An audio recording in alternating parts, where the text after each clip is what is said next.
Olá, estamos de volta. Agora nós vamos falar da contribuição de 3 segurados.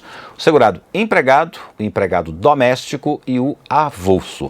Por que nós vamos tratar desses 3 segurados na mesma aula? Porque a metodologia de cobrança da contribuição deles é muito parecida e eles são mencionados no mesmo dispositivo, o artigo 20 da Lei 8.212. Beleza? Vamos lá então, corta aqui para a tela. Está aí a matéria do professor. Contribuição do empregado, empregado doméstico e do avulso, tá? Artigo 20. A contribuição do empregado, inclusive o doméstico, e a do trabalhador avulso é calculada mediante a aplicação da correspondente alíquota sobre o seu salário de contribuição mensal, de forma não cumulativa, observado o disposto no artigo 28, de acordo com a seguinte tabela. Pois bem, você tem que conhecer tanto o conceito de salário de contribuição quanto o de alíquota, tá? É o seguinte, o trabalhador, ele recebe uma retribuição pecuniária pela prestação do seu serviço. Isso que ele recebe, a Lei 8.212 vai chamar de salário de contribuição. Em cima desse valor, nós vamos aplicar um percentual. O resultado dessa equação é a contribuição deste trabalhador, que na verdade não é ele que calcula, não é ele que paga. Quem está recebendo o serviço é que tem essa responsabilidade de calcular, de descontar e de repassar à Previdência Social o valor. Então, caso, por acaso, a empresa não faça esse repasse à Previdência, o empregado doméstico e o avulso, eles não serão prejudicados. Por quê? Porque a responsabilidade pela retenção e repasse da contribuição desses segurados é da empresa ou da entidade equiparada à empresa ou do empregador doméstico. De modo que se eles não efetuem a transferência dos recursos à Previdência Social, eles não serão prejudicados. Faz sentido? Claro, faz muito sentido. Então vamos lá.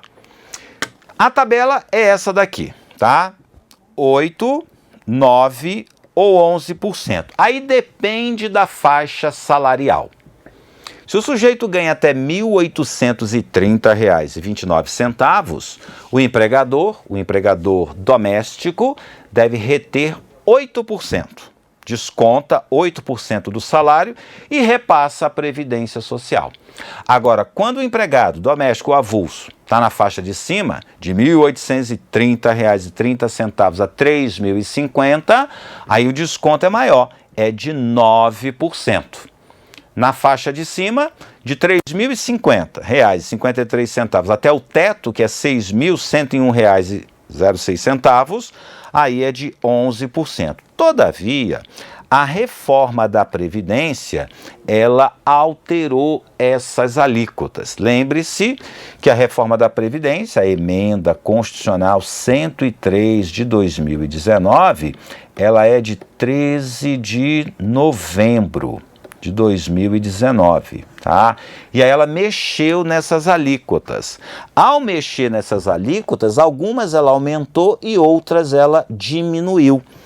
E aí como é que fica? Bom, aí a gente tem que aplicar a noventena, né?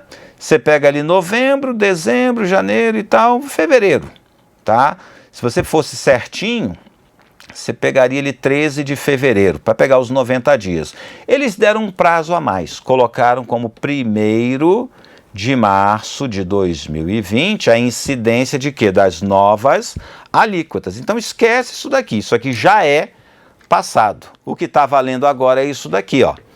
Tabela de contribuição dos segurados empregado doméstico e trabalhador avulso para pagamento de remuneração a partir de 1º de março de 2020, respeitando a noventena, já que a reforma da Previdência foi lá em novembro de 2019. Então, a partir de março, muda tudo.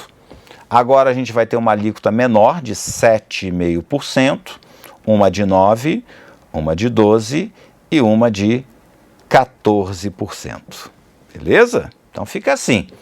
Para quem ganha até R$ 1.039, 7,5%, tá?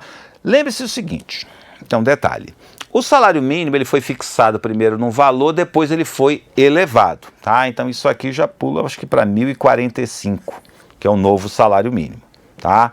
Tem que sofrer aí uma alteração, porque aqui está de acordo com a portaria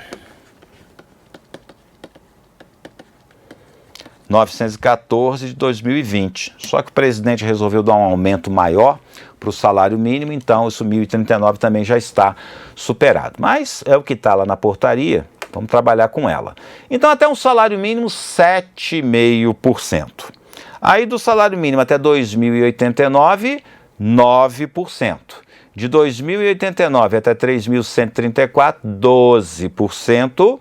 E de 3.134 a 6.101, 14%. Só que aqui é de forma escalonada. Você tem que pegar cada faixa dessa daqui, aplicar o percentual, achar o valor e depois passa a régua para você encontrar o total. Como assim, professor? Imagine que o cara ganhe R$ 1.800, tá? Até um salário mínimo, paga 7,5. Aí, de 1.045 até 1.800, você pega esta diferença e aplica 9%. Aí depois você soma os dois valores. Mas ninguém vai pedir para você fazer essa conta, tá?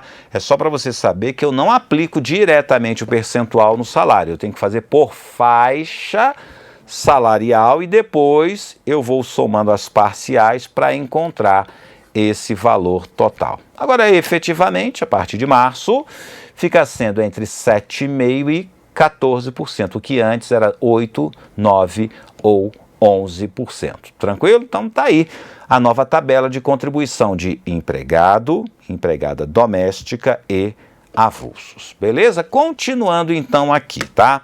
Esses valores que nós estamos vendo aqui são para 2020. 2021 teremos outros valores, porque a nossa lei, ela diz que os valores do salário de contribuição serão reajustados a partir da data de entrada em vigor desta lei, na mesma época e com os mesmos índices que os do reajustamento dos benefícios de prestação continuada da Previdência Social. Se você for na Lei 8.212, você não vai encontrar essa tabela aqui.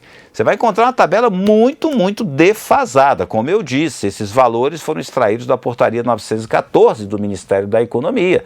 Na lei você ainda encontra os valores defasados, tá?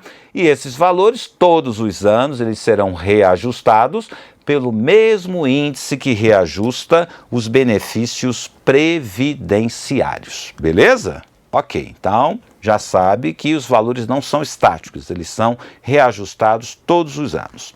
Microempresa. Microempresa pode ter empregado? Claro.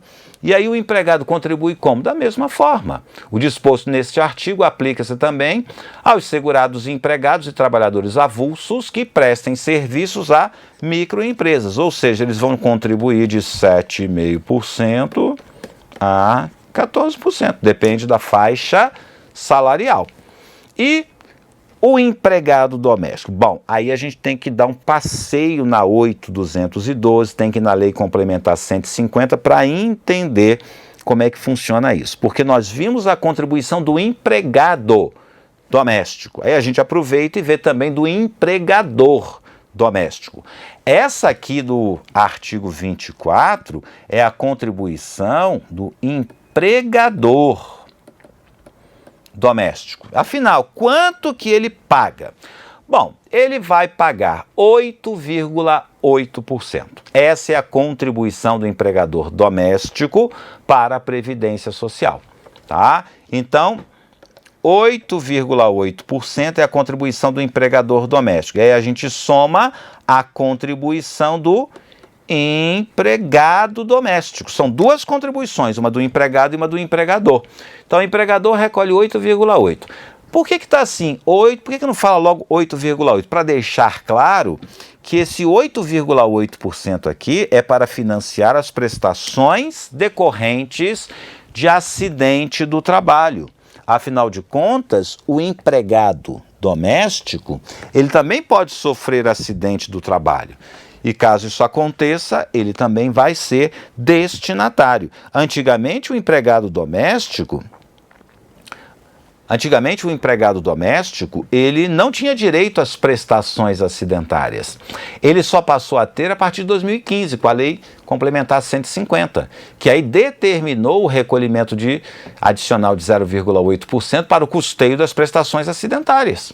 A partir dali que ele teve direito, entendeu? Por isso, então, que está partilhado. 8 mais 0,8%. 0,8% é exatamente para o custeio das prestações acidentárias, beleza?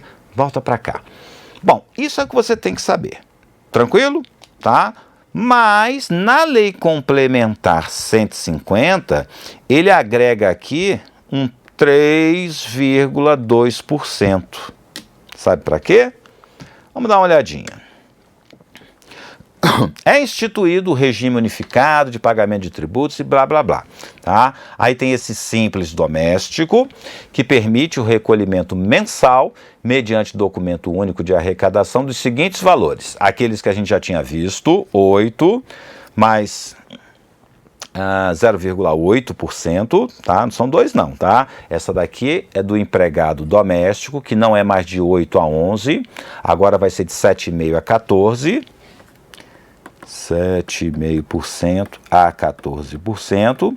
Aí tem a contribuição do empregador, 8,8%, mais 8% de FGTS, e esse 3,2% aqui seria um fundo no caso de demissão do empregado doméstico, tá? Na prática, então, o empregador doméstico recolhe 20%, tá?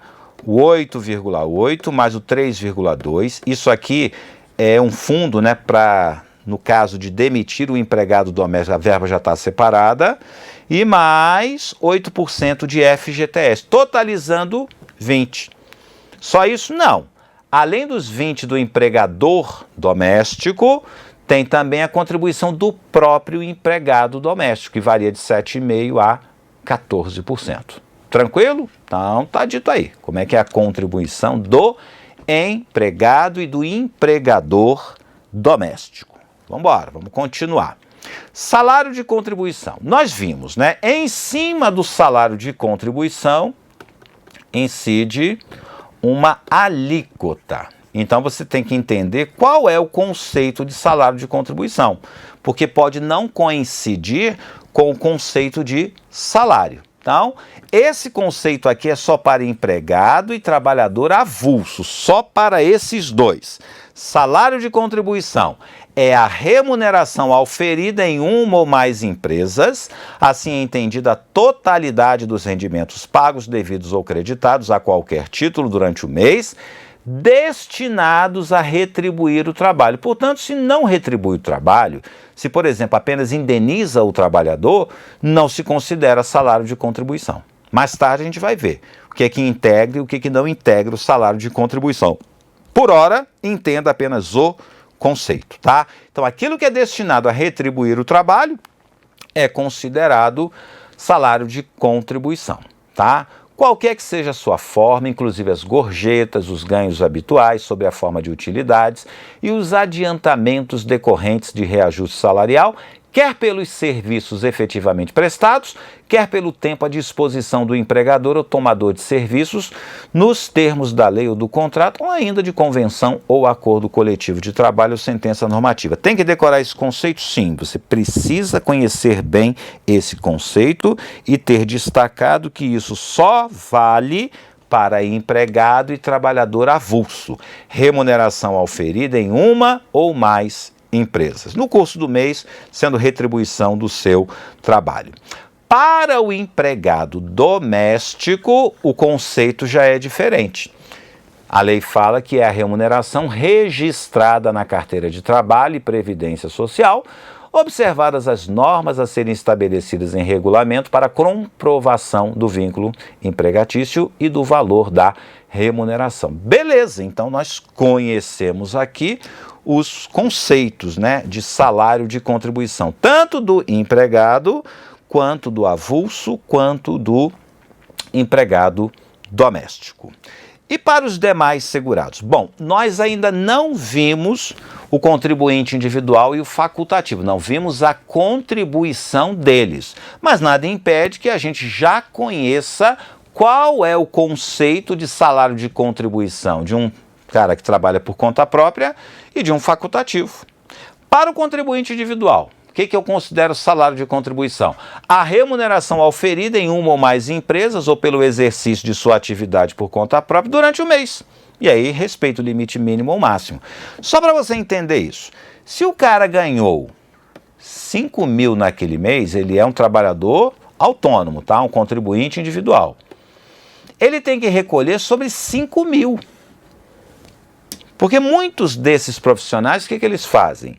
Ele tem lá o salário dele, mas ele, eu vou recolher sobre um salário mínimo. Está errado. Porque se a lei diz que o conceito do salário de contribuição dele é a receita auferida no mês, não cabe a ele escolher sobre qual valor contribuir. Muita gente faz isso, mas é completamente errado. Quem decide sobre quanto contribuir é esse aqui, ó, facultativo, que é um cara que não trabalha. Para ele, o que é salário de contribuição? O valor por ele declarado. Mas tem que ser dentro do intervalo mínimo e máximo. Se ele quiser recolher sobre um mínimo, recolhe. Sobre 2 mil, ele recolhe. Sobre 3 mil, 4 mil, 5 mil, 6 mil, ele recolhe. Porque é o valor por ele. Ele pode escolher qual é o valor, tá? Mas o contribuinte individual não. Aquilo que o pessoal faz, né, ganha 10, 20 mil e recolhe sobre um salário mínimo, é absolutamente errado. Beleza? Tranquilo. Deixa eu destacar uma coisa para vocês. O salário de contribuição, ele tem um limite mínimo, que é o salário mínimo, ou piso da categoria, e tem um teto. Tá? Então não importa se você ganhou 10 mil reais, você não vai pagar a contribuição sobre 10 mil reais, você vai pagar até o teto, 6.100 e pouco, porque a contribuição não pode superar o teto. Da mesma forma, se você, por exemplo, é um pipoqueiro, trabalha por conta própria, um contribuinte individual, e você naquele mês ganhou só 500 reais, você não pode recolher sobre 500, porque o limite mínimo do salário de contribuição é um salário mínimo. Ganhou 500, mas recolhe sobre 1.045. Ganhou 20 mil, não. Recolhe sobre o teto, 6.100 e pouco. Entenderam? Então a contribuição não pode ser calculada em valor inferior ao mínimo, nem calculada em valor superior ao teto. Beleza? Mas temos exceções. Uma delas é no curso do mês, quando o cara é contratado, por exemplo, dia 29 de fevereiro. Tá? Último dia. E aí? Pô, só trabalhou um dia no mês. Vai ganhar 1,29 avos. E aí a contribuição pode ser sobre esse valor proporcional. Então, no mês de ingresso e no mês que você deixa a empresa, a contribuição ela é calculada sobre o valor proporcional. É a exceção para quem presta serviço à empresa ou até mesmo para empregador doméstico. Tranquilo? Coloca aqui. Vem para cá. Quando a admissão, a dispensa, o afastamento ou a falta do empregado ocorrer no curso do mês, o salário de contribuição será proporcional ao número de dias de trabalho efetivo, na forma estabelecida em regulamento. Portanto, está aqui o mês. O cara foi admitido no dia 15. Ele vai ganhar meio salário mínimo. E aí ele vai pagar a contribuição em cima de meio. Vou aplicar 7,5% em cima de meio salário mínimo, porque é o mês de admissão ou é o mês de afastamento dele. Nessa situação aqui, a contribuição pode ser inferior ao mínimo. Beleza? Tá. Corta para mim, tem uma situação aqui na reforma da Previdência que diz que você pode juntar contribuições abaixo do mínimo para formar uma, tá? Aquela alteração da reforma da Previdência não é para empregado, ela foi criada para intermitentes, tá? Que trabalham poucos dias no mês e realmente a sua remuneração é muito baixa e a contribuição fica abaixo do mínimo, tá? Não é para esse caso de empregado por empregada doméstica, é mais para o intermitente. Tranquilo? Beleza. Só para a gente fechar então esse conteúdo, corta aqui para mim. Eu tenho vários benefícios previdenciários, né? Então, por exemplo, você está lá recebendo seu salário, você pode receber um auxílio-doença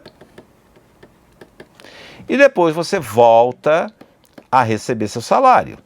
Então aqui incide contribuição, mas aqui não incide contribuição. Esse período aqui você não contribui, está afastado por doença.